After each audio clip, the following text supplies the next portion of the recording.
Hello, this is Benjamin Price, and today I'm interviewing Emma Thompson and Alisha Weir of the new Netflix movie, Matilda the Musical. How are you both doing today? Good.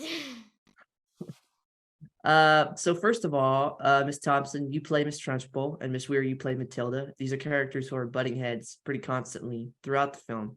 But I'm curious, what is the one thing that you both most admire about each other's character? Mm, Well, good luck with that one for you. Haha. Well, I most admire Matilda's sense of justice. That sense, which I think is intrinsic to so many young people. Um, that sense of what is not right and wrong in a kind of black and white way, but a kind of instinct about when people are doing something very unfair. I love that about her. I love how strong she is, and brave. But although she's really like strong and brave, she's really kind and she's got a good heart. And her way to life is books and reading. And I just love her courage and how she's really kind to everyone around her. But she's just trying to put things right for herself. Ms. Thompson, you've talked a lot about, especially with your recent roles, how you've been able to bring more and more of yourself into them. I'm curious, with a character like Miss Trunchbull, what parts of yourself did you bring? Um,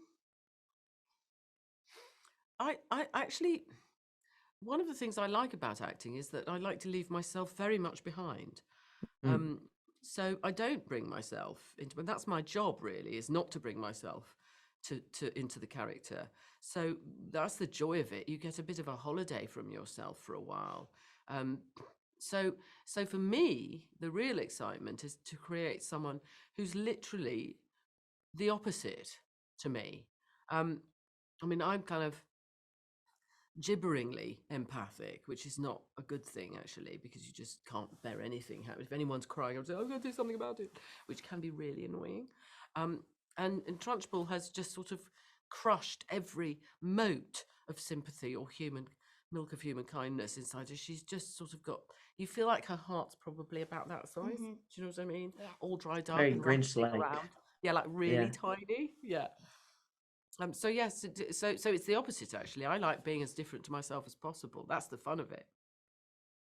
Well, and did the sort of apparatus you had with this character and the level of detail in terms of the exterior sort of help put you in that headspace? Very much so. I always say 6 people created Trunchbull. I just happen to be one of them. You know, the prosthetics people, makeup people, costume people. It was a huge undertaking. Miss Weir, what would you do if you were granted Matilda's extraordinary abilities for one day?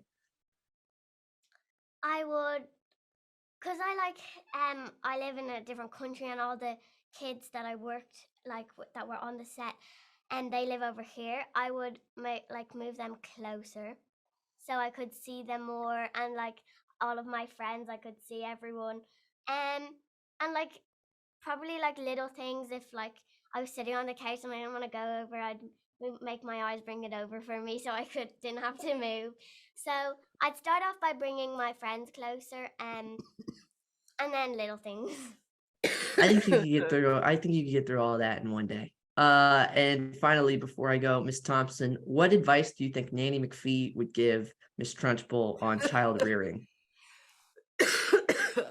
I think, well, first of all, I think she'd say you really need a good therapist. Like now, you need to be in therapy every day for the rest of your life. That's the first thing, because you've got to start with yourself. Because Sure. Trunchbull simply shouldn't be let anywhere near a child ever. So she's got to deal with her inside child first. Yeah. I think. I think she missed her by a couple decades, unfortunately. I think she did. Well, thank you both so much for talking with me today. It was lovely to Thank meet you. you.